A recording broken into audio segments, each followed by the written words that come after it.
morning, world. I'm Steve Rao, the host of Pod and Roku TV's World Edition. I greet you live from Morrisville, North Carolina, in the 8th largest state in our nation, the United States of America. The 8th largest state, North Carolina, right here in Morrisville.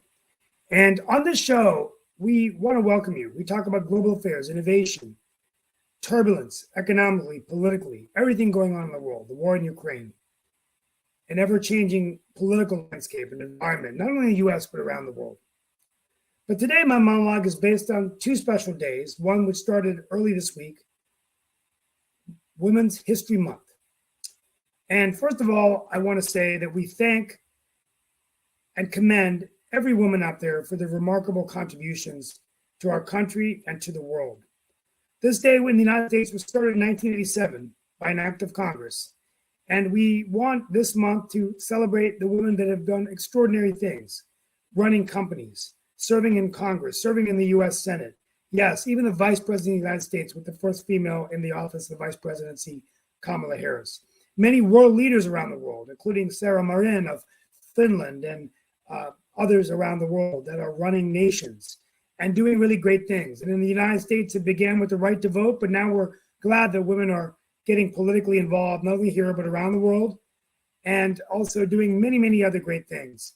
So we want to thank you. On a personal note, I'll say that the smartest women in my life are all around me every day. Some of the smartest people in my life, my mother, my wife, my mother-in-law, my daughter, and all of them I see the tremendous strength that they bring and emotional intelligence. And I think women are naturally born leaders. And so hopefully we can talk about that today and over the course of the month. Now, the second day is a day we're celebrating today, and that is National Employee Appreciation Day. Now, the labor movement guaranteed in our country basic standards for workers, a minimum wage, safe and manageable work standards, an 8-hour workday. And these have been good for American workers, and labor unions continue to fight for those who are not treated right during the workplace. But on this day, I want us to make Employee Appreciation Day about the people that make our organizations run every day, across all industries: healthcare, manufacturing, technology, banking, financial services, and yes, city governments, county governments, state governments, and the federal government. All of these individuals are doing so much every day to not only help us create the bottom line, but to keep our organizations thriving and succeeding. But Employee Appreciation Day, I think, should not just be on one day. It's something we should think about every day in terms of, are we having those relationships with our employees? Are we giving the opportunities, career advancement opportunities in our organizations? Are we providing them opportunities to educate themselves on perhaps upgrading their skills for an ever-changing economy? One where jobs are being automated away, and it might be time to look at how do we upgrade our skills through community colleges and workforce training? And how do we have a conversation about a changing workplace with COVID restrictions are now being lifted? Many of us are used to a hybrid model, and do we want to continue that model to empower our workers to be productive, but give them the flexibility to spend more time with their families? Today, give your employees some time off. Tell them how much you appreciate them. But we want to dedicate this show to some of these other issues I brought up. I want to introduce today Cynthia Watson, who is one of our guests, who's an expert on these issues. And we're going to bring her in to talk a little bit about employee, the workplace, maybe a little bit about Women's History Month and what it means to her. Please welcome Cynthia to the show, and then we're going to go ahead and begin. Cindy Watson, I'm sorry. So Cindy, thank you. Please come on in. Yeah. Be here. Sorry. Great. Thank you, Cindy. Welcome. If you could explain to the group your organization and a little bit about what you do in your background and some of your insights you want to share with us today would be appreciated. Let's get started. Yeah, you bet. I wear a couple of hats, I guess, for the purposes of today's discussion. I'm kind of perfectly suited because I've been a social justice and labor attorney for over 30 years. So my firm was Watson Labor Lawyers, and I've just merged recently with a partner. So we're Watson Palmer Law now. So definitely, I'm very passionate about speaking about issues of employment. I also set up a Epic Workplace Experts, particularly sort of post-COVID. There's been such a profound shift. So we go out and help employers, frankly, do a lot of consulting work about how to attract and retain top employees in this very different culture.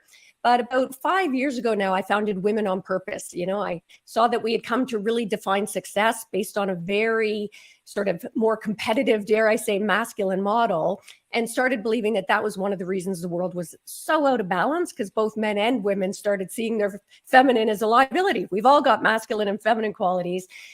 So I just recently wrote a book called The Art of Feminine Negotiation: How to Get What You Want from the Boardroom to the Bedroom, trying to elevate people's awareness about how all of life is a negotiation. And let's get more intentional about how we show up in those relationships, maybe coming from a more collaborative model. So that's a little bit about me. So hopefully I can add some insights for your audience.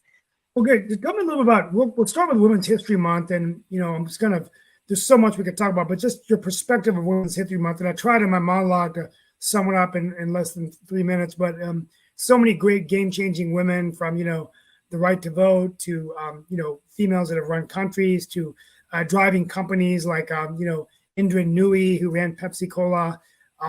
There's a lot of, women that are doing much better in science and engineering and math, but we still have to do our work there. But tell us a little bit about your perspective of Women's History Month as we then go into Employee Appreciation Day. Yeah, I loved your monologue, by the way. So I think we're definitely on the same page in terms of our ideology. I think the thing I'd like to speak to most about sort of Women's History Month is recognizing the importance of healing unconscious gender bias and what role that it has. Because, the Me Too movement really launched increased awareness, I think, about overt sexism and gender bias. But the next frontier is really tackling those more insidious and arguably more dangerous unconscious gender biases that still plague our psyches, if you will, and recognizing that, we saw it as recently as with Don Lemon, for example, right? Saying that Haley's not in her prime at 50 years old. Apparently, we've got a really early best before date. Who knew?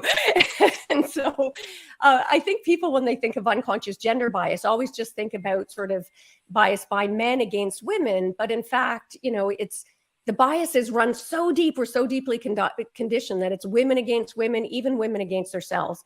And one of the studies that I certainly found the most shocking and, would love to share is young women writing their SAT exams. They've done this variations of this study. And when they were asked to identify their gender in advance of writing the test, half the control group were asked to identify their gender, the other half not.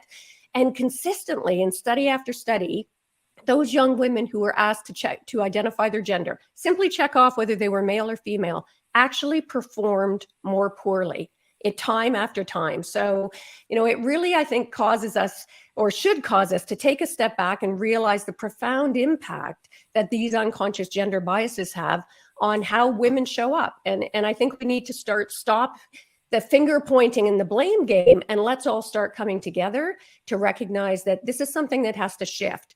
We have to stop seeing feminine traits as a liability. And that applies both for men and women. I mean, you layer on the conditioning bias. They've done similar studies for young boys about men. Here's a man box. Tell us what qualities go in. And young boys still today talk about, toughness, not crying, all of the strong. So we really have to start shifting our perceived Yes, gender absolutely. And over the course of the month, we're going to bring you back on if you want, but we're going to be talking about game-changing women. And I'm going to start a listening tour tomorrow where I do small business as a city councilman, but we're going to talk about kind of women-run companies and kind of like women-owned businesses. So, but I think there's so many women we could celebrate, but we're going to do that this month. Let's talk a little bit about Employee Appreciation Day. So, we want to be, I mentioned city and state and federal employees because there's so much work that goes behind the scenes, but across all industries, the employees are really the lifeline. And I think during a labor shortage, it's getting harder to keep workers because of, people can leave for higher pay, at least in the tech sector that I'm in. But tell us a little bit about like other things that we should be thinking about on this day beyond just what I said about, taking them out to lunch and, doing something nice today. But what should we be thinking long-term about a rewarding workplace, one that's making employees feel valued? Yeah, I love that question. And I think it's super timely right now because sort of post-COVID, there has been a seismic shift, right? Some people are calling it the Great Resignation. I prefer to call it the Great Reset. I think there's an incredible opportunity here for employers who are willing to be progressive and change the traditional way of doing things, get away from that straight profit-driven where we see employees as cogs in the wheel. I think employers who are really going to succeed and be able to dominate are those employers who are going to come forward and get really intentional, about their hiring practices, avoiding some of those biases we just talked about, whether gender bias, unconscious race bias, get more intentional about your onboarding process, make people feel purpose-driven, excited to be a part of your organization, whatever it is, whether you're making widgets or whether you're, creating the next nuclear fission projects. I mean, make people feel valuable. Get really intentional about resources for your employees. Have wellness programs that you bring in. Get more intentional about flexibility in the workplace. Post-COVID, employees desperately want more flexibility around their hours of work, around some of the assignments that they do, about where they work, frankly, whether they're going to be working virtually or in an office or physical bricks and mortar or somewhere in between, but really promote, I would say in summary, promote a purpose-driven workplace, allow employees to work in their zone of genius at whatever level that means for them. Be intentional about diversity. And, I go in and speak a lot to organizations about burnout avoidance strategies, be thinking about childcare, because I'll tell you, if you're not, you're going to go the way of the dodo bird, because employees post-COVID are really valuing, we used to pay lip service to work-life balance, but now it is top of mind for most employees. Right. Fantastic. We're going to bring on a panel. I mean, the final thing I'll share with you, I think, rewarding, the workplace, I think is important in terms of the, hybrid models, how you keep them rewarded. Career tracks. I see our town manager doing that well in Morrisville. She's the first female manager, does a really, really great job giving people a track, rewarding their education, different things you can do to keep them satisfied so that they're giving you their best and empowering them to succeed. So we're going to talk about that when we bring on a panel. The final thing I'll say that, and I know if you're men out there, you're going to have a hard time hearing this, but first thing, Kevin O'Leary, I met one of the Sharks a couple of years ago. I introduced him in Cary, and he basically said that most times if he had to pick between a man and a woman run company, he would focus on the women because women manage tasks better because they had to manage raising a family and having careers. And he feels like they're a lot better with time management than a lot of the male entrepreneurs that he invests in, and that they're better and carrying through on their promises, which made a lot of women successful. On a personal note, I've actually noticed in my career that the best managers I've had are actually female managers. What I notice a lot of times about male managers, and right now I have I'm a partner in a firm and I have my own clients.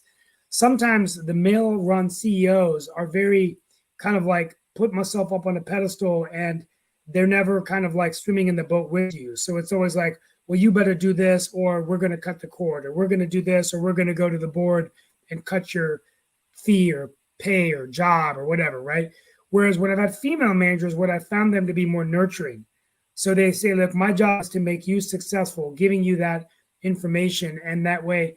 And so I've had those experiences, and maybe I'm generalizing, but I see a difference in female managers and their style than a lot of male managers out there. And that's just food for thought. Yeah, and I love it's interesting because MIT's done some studies recently where they showed that you got higher productivity, more creative outcomes, the more women that there were in the organization. It was interesting across the board because typically I know Google had done a study where it was the diversity, where you have, diversity based on gender, race, all the factor class across the board, that you get much more creativity sparked. And I guess my advice I would just say is, for men and women, because it doesn't necessarily have to be gender-based. Part of the premise of the art of feminine negotiation is let's all start leaning into those so-called feminine traits, like bring collaboration and cooperation and compassion and empathy and curiosity to the table to get those best outcomes. Fantastic. Well, we're going to bring on a panel. Mark, come on in. We're going to bring everyone in to open it up for our roundtable. We have with us Dan Worthington, one of our political analysts, Lee Newton Rhodes, another analyst. Good morning. We've got Nick Paudiva, the founder of IBM and Pot TV, and of course, Mark Lee, the producer of the show, and a radio celebrity as well as a panelist on analyst on Roku TV, Pod TV. But thank you all, gentlemen, for being here. Glad to be here and everything. Hey, Cindy, I had a quick question for you. Actually, I got several quick questions, but one of them is we do know that there is still, even in the 21st century, a serious pay gap. And I was just wondering what you're seeing in regard to that, and if we're seeing improvements in that, or is there enough improvements? Because I do know that that is one of the things that I'm oftentimes hearing is that in a number of fields, there is a pay gap between what women are paid and men are paid. Yeah, great question. I love increasing awareness about it. I think we are seeing some shifts, but definitely to go to your question, not nearly enough. And also it's being discriminatorily applied. Like certainly we're starting to see some shifts. You know, women still make less than men. White women make more though than women of color, and both of those make more than women with disabilities, et cetera. So we're seeing this sort of range.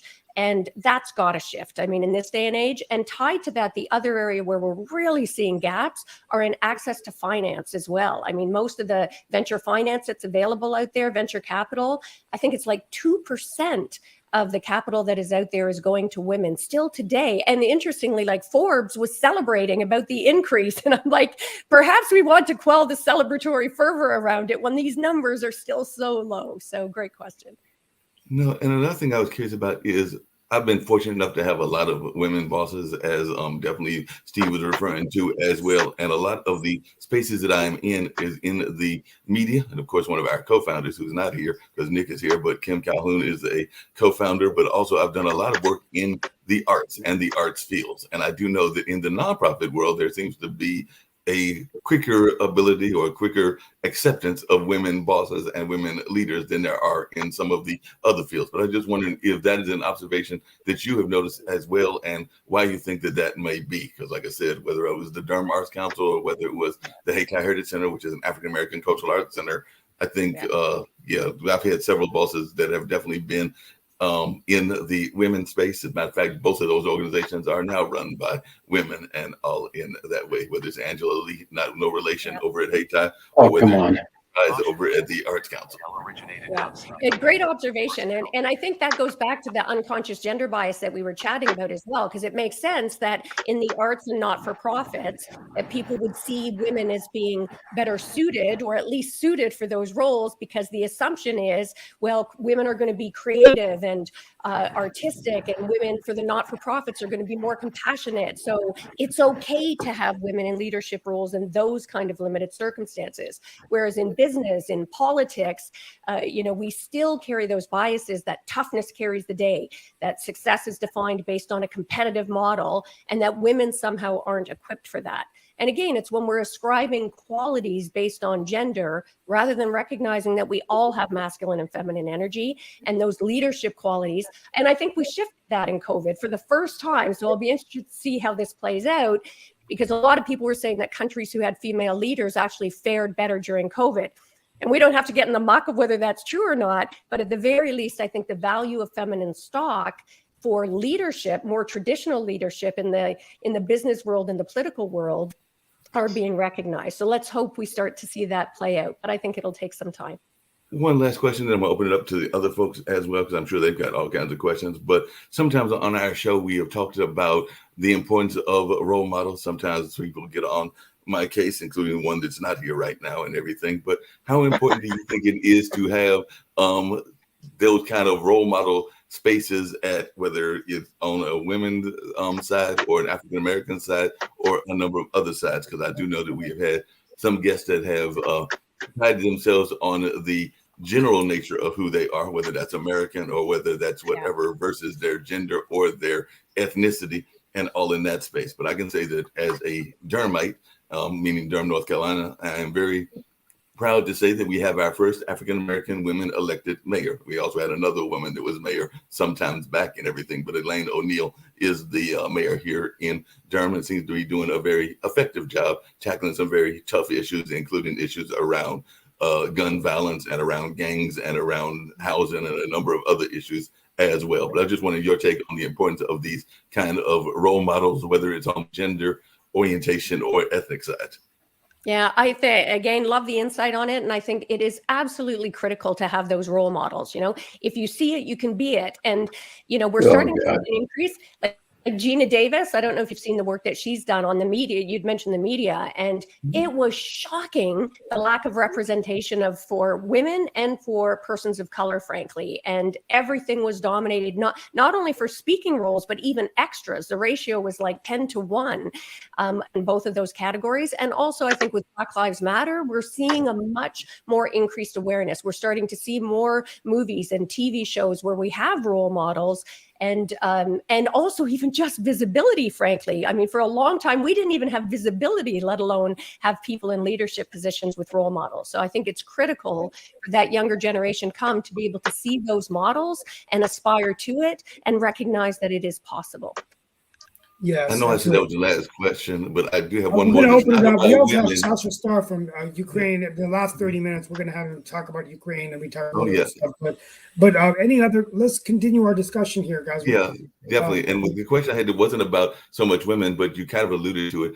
And I know me and Steve have talked about it, but where do you see the great reset going and everything? Because I know a lot of people are doing remote work, and a lot of my job, not just here on Pod TV, but also I work for a testing company, is very much remotely based. And I don't think that they're rushing to get us back to the office. And Yeah. I've heard some people that are talking about 4-day weeks. There are some companies that are trying to get their employees back to the office, the traditional office, and getting some pushback. And I also know that even from a economic standpoint, there are some people that are concerned that we may have empty buildings sitting out there, even though there are some people that have some innovative solutions, including solutions around housing for those empty buildings. But I was just wondering your take on where the workforce is going to be going, say, in the next 5 to 10 years as we get further and further out of the COVID pandemic. Yeah, and I think people assume this is just a temporary sort of glitch and things will go back to normal. And by that, they mean the old norm. And I don't think that's the case. I think 100 years from now, we're going to look back and see this as one of those major shifts, economic shifts, kind of like the introduction of agriculture, right? As opposed to sort of farm-based. I think people are leaving traditional work models in droves. And I don't think we're going to see the comeback to the bricks and mortar kind of businesses. I mean, there's been such a profound move to be doing things online. A lot of people have left traditional businesses to start online businesses. And I think employers have to start recognizing in that great reset as well. If they want to attract and retain top talent, they're going to need to change the way that they do business. And just quickly on the 4-day work week, the one caution that I would throw out there, I think, yes, we want to be allowing people more access to lifestyle, but not at the cost of, like, typically if people reduce to a 4-day work week, are going to be deemed likely part-time employees and be losing benefits and access to the kind of security. So we don't want to have the lowest common denominator become the new norm going forward in terms of income, cost of living, and quality of life for people. So we got to find that balance somehow if we're going to make this work and move forward rather than backward. Yeah, I'm going to turn it over to others right now. But Sasha, by the way, Miss Watson is a fellow Canadian as of now because she is from the Toronto area. So I just want to let you know that I did invite a fellow Canadian to come and give us some insights as well. So just wanted to let you know that and open it up to other questions that folks may have. I have a question. If I can go first. First of all, thank you for coming. You said something interesting before about women when they're asked to check the box for gender. Martin Luther King said we should, go to a meritocracy as opposed to looking at people on a racial lens. Maybe it's time to stop looking on a gender lens and just make gender irrelevant and just judge people for what they are and get rid of this male, female, whatever. Am I wrong on that? No, I love that insight. And I actually think we're moving that way. And I really agonize myself with my book, whether to call it The Art of Feminine Negotiation, because that seemed to be doubling down. And I'm constantly having to explain this isn't gender-based. We all have masculine and feminine energy. Right. But right now, I think people ascribe certain traits as being either masculine, feminine, or neutral. And there was a huge study of 60,000 people, the Athena Doctrine, where and it was incredible, the consistency. But I think we are in a massive shift right now where we're moving away from gender identities altogether. And I think that's a good thing. Oh, geez. Take care of much of the unconscious gender biases that we're seeing. I'm hearing some pushback. Okay, I've had enough. Enough BS. Okay? Out of the cage. Listen.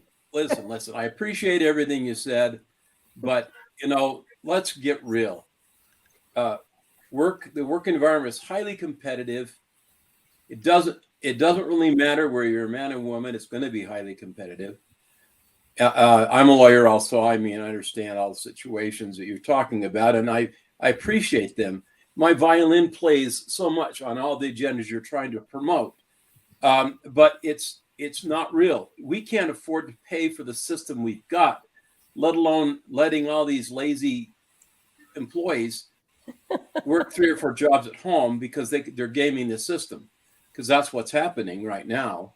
And and so, well, the employers aren't loyal to us, so we don't need to be loyal to them. And I get teary-eyed, and I'm also, I'm over 65 now, and so I have a way to look back at all this junk, right?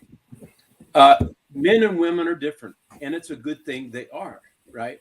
And men and women have different strengths. It doesn't mean that a woman or man can be more effective in any particular role. It depends on the type of role and the type of relationship and culture of the company. And yes, I see a cultural shift, and that's good, right? But it isn't good to wussify and to demonize the men of the world. Because okay, let me address that. I totally agree with you. Wait a second, I'm not done. Fair enough. Our boys are being marginalized. They're not performing as well as they used to. It's all because of this feministic bullshit that's been shoved down their throats to make them seem like they're less than they are. And that is dangerous to our society, because whether you believe it or not, the armed forces are predominantly male. They have to defend our country. They have to be brave. They have to be true. They have to be strong. They're not all a bunch of wussy bisexual or transsexual people. That does not work in the real world. And so you guys are socialists and left-wing nuts, not that you are, but the people who are really destroying He means it in a good way. Society and our culture, because Out of love. strangling our social construct to the point where we can't be productive, we can't be positive, we can't continue forward with values that help propel us into a better way. It's just wrong. And so you go ahead. I've had my spill. How do you really feel? I love it. I think we need to have the dialogue. So this is great. And a couple of things may surprise you. I agree with you on, and I'll speak to that in a second. But I think one of the things I'm glad you mentioned about a violin, let you play the violin, because in fact, the symphony studies are sort of the proof is in the pudding, frankly, when we talk about, oh, geez, this bullshit about gender bias, certainly with symphonies where they were being judged, based on supposedly absolutely objective criteria. It was only when they went to blind auditions that they finally started having dramatically more women get into symphonies. So we really can't dispute the fact that these unconscious gender biases exist and that they run deep. They've done studies where they give people identical resumes, the only change being one has a man's name and one has a woman. And in overwhelming numbers, candidates, both men and women, choose the male for the job. Now, when you talk about the fact, though, that you use language like wussy when you're describing things that are ascribed to women, is in fact part of the problem. But the one thing I'm not describing. Okay, hold on. Now it's my turn. One of the things I men totally agree with you on is about when you said the men in our society. I absolutely agree. When we talk about unconscious gender bias, that runs both ways. And if I didn't point that out, certainly men are also conditioned to believe that they have to be tough, that they have to be the provider, the protector, etc. We do. And that is dangerous as well. No, it's true. No, well, actually, it's not the case. And again, the proof is in the pudding. We have a lot of primary income earners in the family. You mentioned the Army. Some of the most heroic things that have been done by women or people who fall elsewhere on the gender spectrum. You talk about left-wing crazy socialists, but there's a spectrum at any point. I don't agree with you. It's about having dialogue, meaningful, respectful dialogue, as I'm trying to do here, which is recognizing where there's value in the points that you make. Just dismissing them outright does a disservice, I think, to everybody. Well, and it's one of the reasons why it does a disservice to the dialogue too. I mean, there is a tension here. You're all one side of it. And not at all. You're the cheerleader. And you need cheerleaders on that side, but there's a balance in the world, right? And it depends on the culture too, right? The balance is the whole premise of the art of feminine negotiation. It's not gender based. It's that maybe the time has come for both men and women to stop being so afraid of leaning into those feminine skills. How is empathy considered only a No, it's a female good thing, trait? right? But that's not necessarily only a female trait. That's my point. That's my point. Precisely my I point. mean, I like win-win negotiations because getting to yes is what it's all about, right? Yeah. I mean, I don't think we're actually disagreeing. I think that the language you're using is different. I think that is precisely the point. Both men and women have to stop seeing so-called feminine as a liability, which goes back to the point that was made is let's stop ascribing gender to them at all. And you got very offended by that, but well, I think that you get to the point where if you start supporting the trans movement, Dan, this has nothing to do with trans. This is looking at people for being people. Period. No, we she need to made have- the comment. She started talking about people who are intersexed and that kind of thing. That's a separate conversation. That is a separate conversation, but she's trying to make it a part of this conversation. No, you raised trans. I had said nothing about Yeah, she sexual did. I orientation. gotta or defend gender. Cindy here. I mean, I think she's been talking about bringing in a perspective of both. You know, Right. she's- Well, because I believe that the trans movement is actually hurting women. It's hurting That women. could be, but that wasn't on the table this It morning. wasn't on the table at We're that not talking particular about time. that. Hey, We're talking Cindy, about just women. really quickly. Sasha hold on a Starr's second. been quiet. Hold on a Sasha, second. any Dan, points you want to Dan. make on this?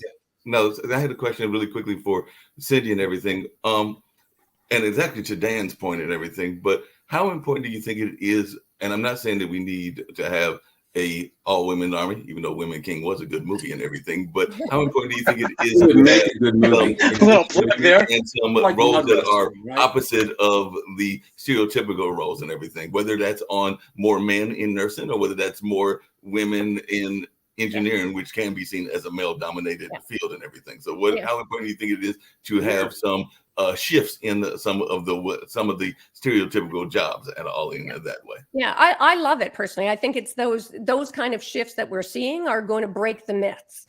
I mean, when we keep buying into old rhetoric and old patterns, we're never going to bust through the myths that cause the kind of conditioning that doesn't serve and male, female, or any of the spaces in between, frankly, right? So I absolutely think it's important. And it's interesting you mentioned the movie because don't forget, I mean, historically, we saw like in the Amazon, I mean, some of the fiercest warriors were women, like, sort of pre our current societal expectations. So I think it's really important that we recognize that. They got wiped out on Wonder Woman, if you remember, right? They got wiped out. Okay. Right. Let's make that clear. No. Hey, listen, that's Cindy. I think that it's good that people who are talented, no matter what gender, can be successful and that they can fill the full measure of their creation. I do believe that you shouldn't undermine or discount the role of women who choose to stay home and raise children and families. Agreed. Because that's very strongly needed in our country because it raises strong children with strong values and work ethics that help build our country, right? So, the problem with all of the stuff is if we need to honor all women, whether they're in the home, whether they're in the workplace, women are a joy. They're a gift. They're bestowed by God with different characteristics that are wonderful than we guys have, right? Because we're just different. And that's a good thing. It's like that notion of women are, because actually I had a guest on one of our other shows that brought up the book, and it's a very famous book that is men are from Mars, women are from Venus, and all into that. So there are really different ways that folks are raised and thought to be in different spaces. But there are also, as Cindy was saying, some stereotypes, and I'm actually going to bring up one today. Might get myself in trouble with some of you conservatives, but there is a running theory out there that the welfare lines and the welfare roles are filled with African-American women and all in that. But studies, and I think Cindy can back me up on this, have showed that the number one recipients of welfare are actually white women, if I remember correctly, and all in that space. So because there are more of them, right? Yeah, and actually, I don't know the stats on that, but I love the point you're making. And also, just going back to, yes, we should respect women who want to stay home and make that decision. And we also need to, the missing piece, though, I think, is that we also need to respect men who decide to stay home. Or Oh no, I don't buy people that. I don't buy choose that. Get based off on the bed, based Bob. on what, if I Share may the ask? So what is the problem with the responsibility, man right? who chooses to? Is I thought America is all about free choice and democracy. Isn't that Yeah. They can everything do what we they fought want, for? but It's it's just not something I strive to, right? Because I see the male's responsibility as the primary breadwinner in the home. Now I realize that sometimes the woman is more skilled and can earn more and capable, right? And the guy's kind of dumber and can't do as much. And Or he has a home-based business, Dan.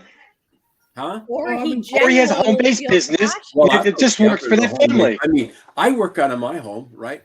I have, But I have Dan, what do you say to the women? And there are some women out there, and I'm gonna bring it up because I've got some friends that are in this space that are very fluent, very successful, and they actually feel that they are stereotyped in their roles as being overtly assertive, overtly aggressive. Sometimes there are even words that are used that are not nice words for those Oh yeah, people. Hillary And Clinton sometimes was they described have me to as- even yes, I know. wind up going to a different pool. And I'm not knocking blue collar workers. We're talking about Employee Appreciation Week as well. But sometimes they go to a different pool because they feel that they are not respected as women leaders, even in the, because the book deals with both the boardroom and the bedroom, if I remember, Cindy, and everything. And definitely there are some very successful women that I know that have had some hard times in the dating space as single women because of their being in the corporate America lanes. But Cindy, I just wanted your take on that because, like I said, I've got some friends around the Yeah. country that have actually And dealt I'm with it. happy to share. And thanks for raising that, actually, because I mean, I was guilty of that, to be quite frank. My clients called me the Barracuda for many years, and they meant it as the highest compliment, of course. I can see how that would be, Cindy. But the Dana, what do they call interesting you? thing is, let me just very quickly, because I had taken a negotiation course in law school where we were basically negotiating for our marks. And I didn't realize it at the time, but from then I was negotiating pre-law, the practice of law, getting in the business world. I was bringing that so-called feminine energy. It was all about rapport build. You know, what do you need? What can I do for you? What can you get? And I won every negotiation that year because of that, without realizing it. Then I started the practice of law and looked around, and I'm like, I better get scrappier if I'm going to get taken seriously. And I think that goes exactly to the point you were making, that women show up. And so it's a double whammy, because partly we show up differently, believing that's the only way to succeed. And even when we act in the same way that our male counterparts are, Yeah. we get characterized as being angry and bitchy and controlling. And in fact, they've done a study of a boardroom Not table. fair. They take a picture where in one, all the same people, but in one picture, it's a man sitting at the head of the boardroom table. In another, it's a woman sitting at the boardroom table. And they ask participants to describe the person sitting at the head of the boardroom table. 3 guesses what happens. The man gets described by both men and women as being a leader, charismatic, strong, based on the photo. And the woman in the same photo, when she sits at the head of the table, is described as bossy, controlling, inappropriate. So clearly a lot of bias that women in positions have to overcome. Some of it's Got a internal, question. some of it's external. What was it? Was it true? Yeah, I was 100%. I was guilty of being a barracuda for Well, no, years. yeah, because you know, sometimes women think they have to be that way because of their male counterparts. Yeah. When it doesn't serve themselves or anyone else, right? But interesting point, because I was, yes, I acknowledge I was being a barracuda, but no more so than the male lawyers I was dealing with. But they Yeah. didn't get those monikers. Hey, Cindy, and then I do want to get to Sasha and what's going on in definitely in Ukraine and everything. And I know we got his show coming up at 11 as well. But me and Lee have had some interesting conversations around the racism aspect of things. And there is such a thing as covert racism and overt racism and all in that space. So is that something that we're also seeing in the gender bias? Because one of the things, and I'm not going to try to speak out of school, and Lee can correct me if I'm wrong, but he's actually asked me about whether when I brought up redlining and things that are going on in housing, he has asked me if that is an official policy. And I would say it's not an official policy, but it can be like a overt policy that is out there and that is not necessarily written in rules and all of that space, that is like a written rule that you are supposed to do it that way, but it is done because it is an unwritten rule, for lack of a better term. But I was just wondering your thoughts around that, and if that is something that also exists in the gender bias space as well. Yeah, and I think on Tula, I'd actually go further. I think, I talk a lot about unconscious gender bias, where race is definitely an issue because, as I say, that disparity is even higher for women of color. But it even beyond sort of just unconscious gender bias, I think we have a lot of unconscious racial bias that is playing out every day in a myriad of ways.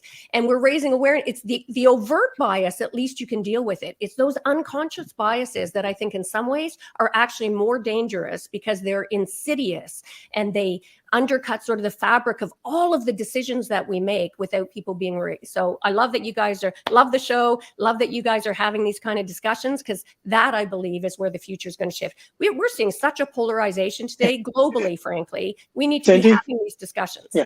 I'm not familiar with the term unconscious bias. Can you define that for me? And how do you deal with something if it's unconscious? Yeah, no, Well, great. when you get drunk and you can't think, right? And then you're unconscious. Yeah.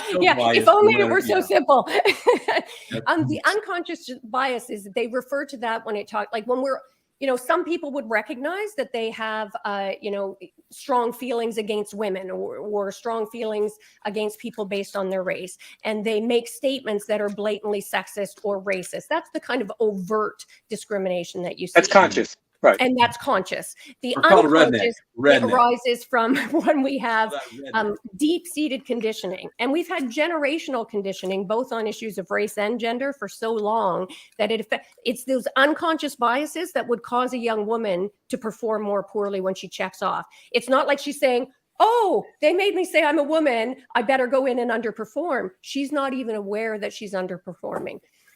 They're not even aware we're making decisions showing up differently. And that's why it's so insidious. And to answer your question, how do we shift it?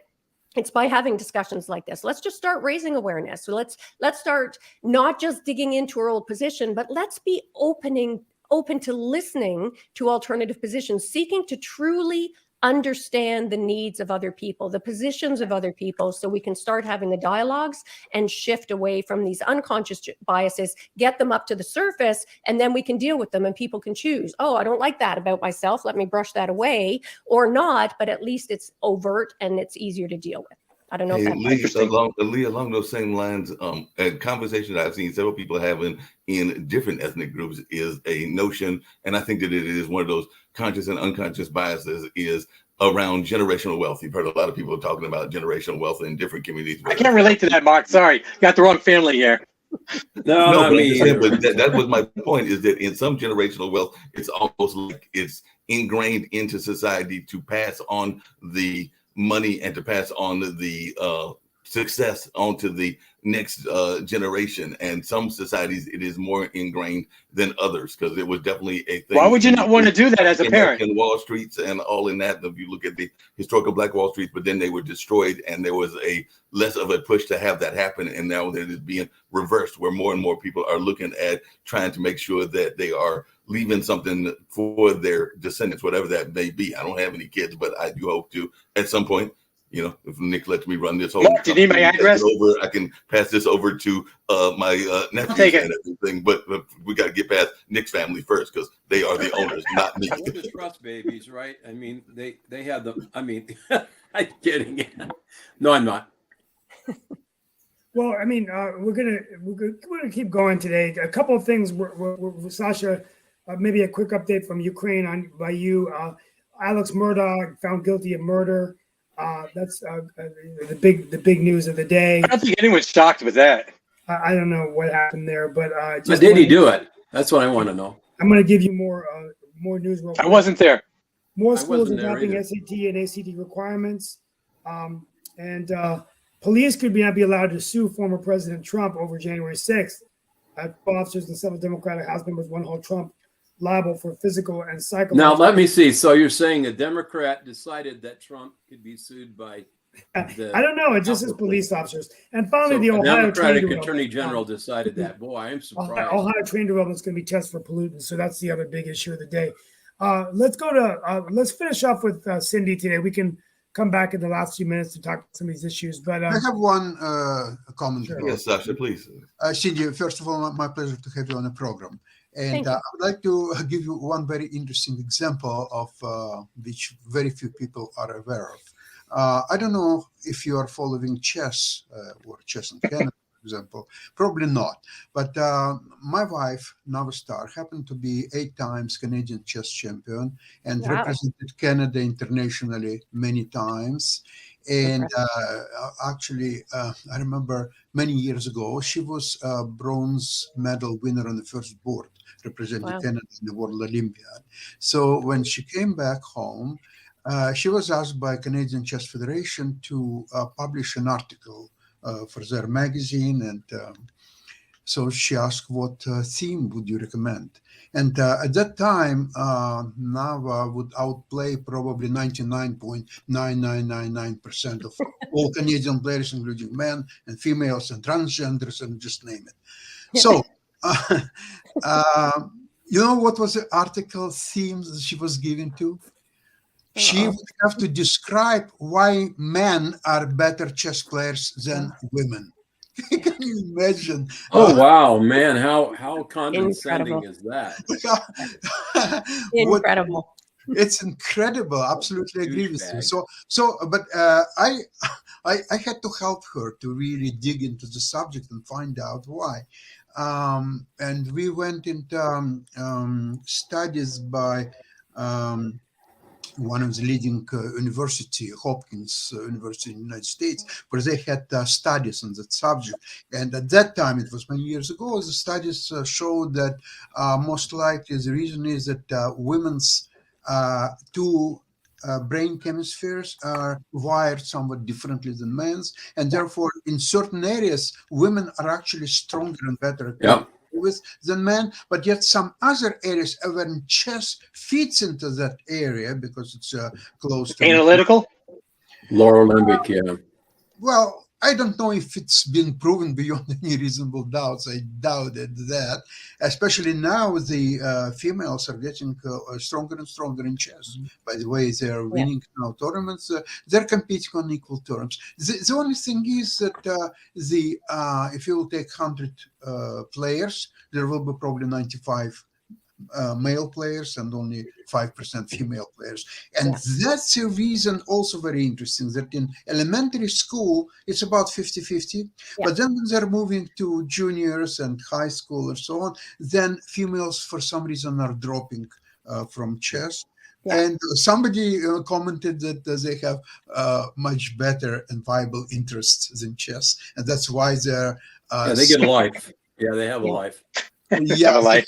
Right. And a lot of men are to just keep playing chess. And what's surprisingly is that most of them are very lousy players, but they just keep playing and playing and playing.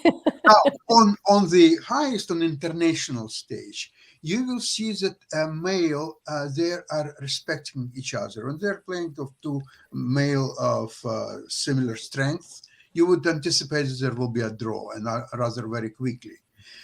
In females tournaments, there are almost no draws. Even in the drawish positions, they are playing until one will win. They have absolutely great fighting spirit, which male don't have.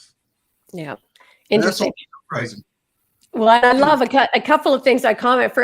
Thanks for sharing that. I love that story. That's in the article they asked her to read. I was going to say it's incredible, but it's actually not surprising, which is a sad commentary. But two things. One, in terms of the brain chemistry, there definitely are differences. The intra and inter hemispheres. So women tend to be able to go across both hemispheres of the brain more frequently, and it's a brain structure issue, whereas men tend to be more intra within each hemisphere of the brain. You're either in that right or that left hemisphere of the brain. So there may well be some connection with chess. I'm a terrible chess player. My Queen's Gambit is the closest I come to knowing about chess. But I think it's a combination, actually, Sasha, where you've got that intra versus inter. But a lot of it, I do believe, goes back to that conditioning, because I talked about that SAT study, and one other study they did is on the choices that women make, and in STEM, that science, technology, engineering, and math, which would explain some of that kind of chess thinking and your concept, your point about the elementary versus later women dropping out. They did studies where they asked women whether they would prefer the arts versus STEM, so that is sort of more traditionally feminine versus what's considered masculine. And unbeknownst to the participants, half the control group were being flashed subliminal images that would be considered feminine, the color pink, lipstick, Barbies, whatever. And the other half were flash neutral. And the ones who had the neutral subliminal messaging picked the STEM in much larger numbers than women who were flash subliminal feminine messages. They picked arts in overwhelming numbers. So it appears the choices we make are also affected by this deep conditioning about bias. So I love the chess story on so many levels. So thanks for sharing that. Hey, Cindy, just really quickly, there has been some women's sports organizations that have done quite well. We know that the WNBA is doing quite well, and all in that space, not nearly as well as the NBA. But there have also been some pushes to have, to one of Dan's point, women in what would be considered traditional male sports. I know that there are at least a few women that are playing football that might be as kickers or a number of other kind of smaller positions. And I think there have even been some women that have tried out and made it on hockey teams. But I was just wondering your thoughts around some of this shift in sports lanes and all in that space. Why would you want to play hockey?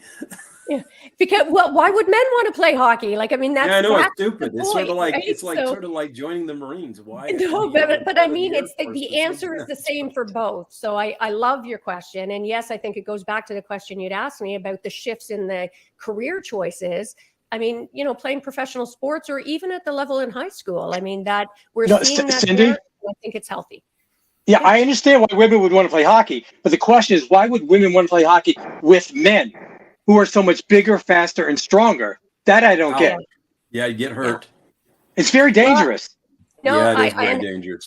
And it'll be interesting to see how that plays out, frankly. Although, interestingly, No pun intended.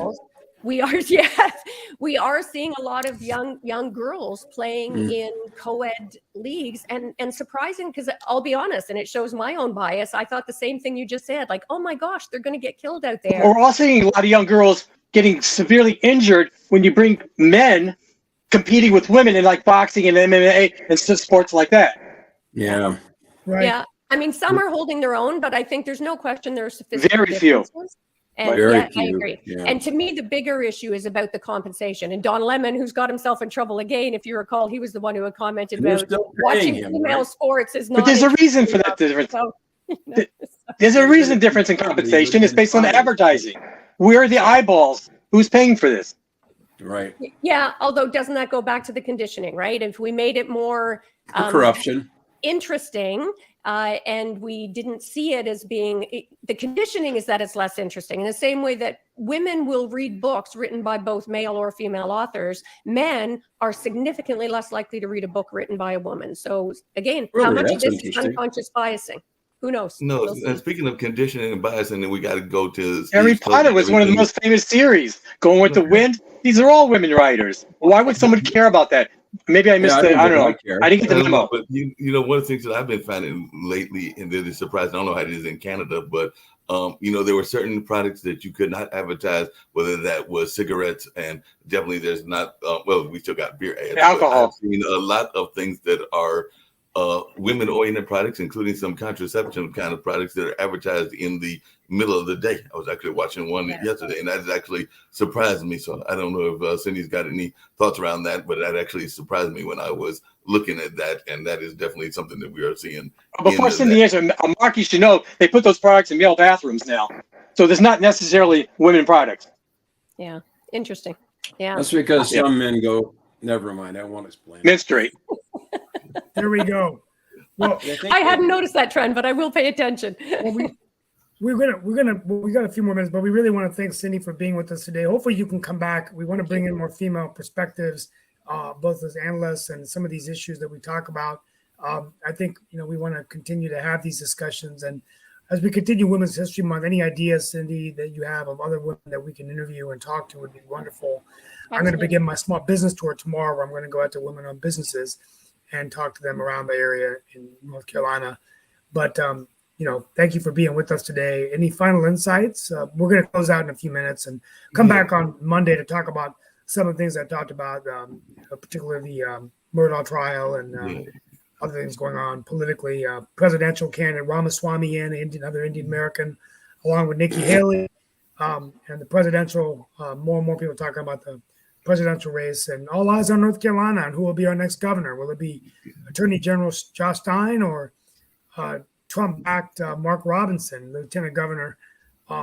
Never held a political office and made one speech on guns and went from working on a manufacturing assembly line to being lieutenant governor of North Carolina. So, and maybe he'll be governor as well. Hey, Cindy, just really quickly to get back to the employee things, and then we'll go to Steve's closeout.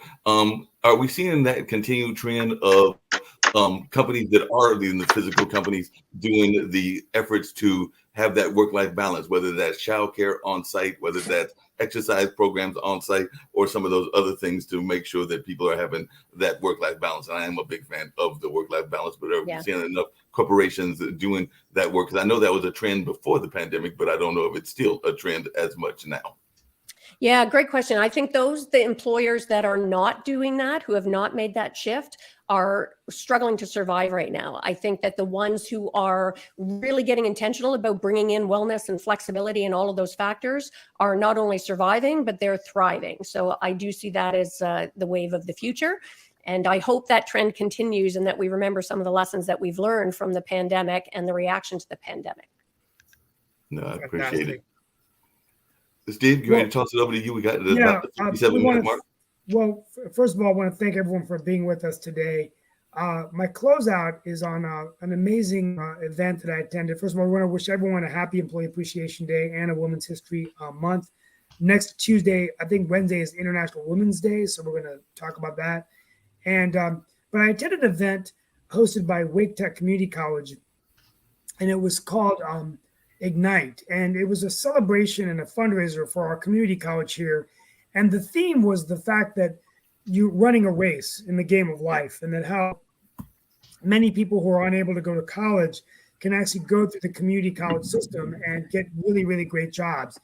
The president, Scott Rawls, actually made a statement. Wake County runs on Wake Tech, and the theme was track and playing Rocky music and kind of having these individuals that had gone through challenging times, but were able to stay on track through their community college, and very inspiring stories. Olympic medalist Randolph Ross actually came and delivered some remarks, and everybody got a medal at the end of the conference, just as a good token of appreciation for all those that fund the community college. But it really got me thinking about the role of community colleges in our educational system, and what it's going to mean in terms of retraining and reskilling our workforce. So hopefully we can bring in Scott Rawls, the president of Wake Tech, to talk about that in a few weeks. But it was a very interesting conversation, and one that was very emotional when you heard some of these personal stories from folks that had gone through challenging times, but then are holding a community college degree. And many of them are going on to UNC, NC State, and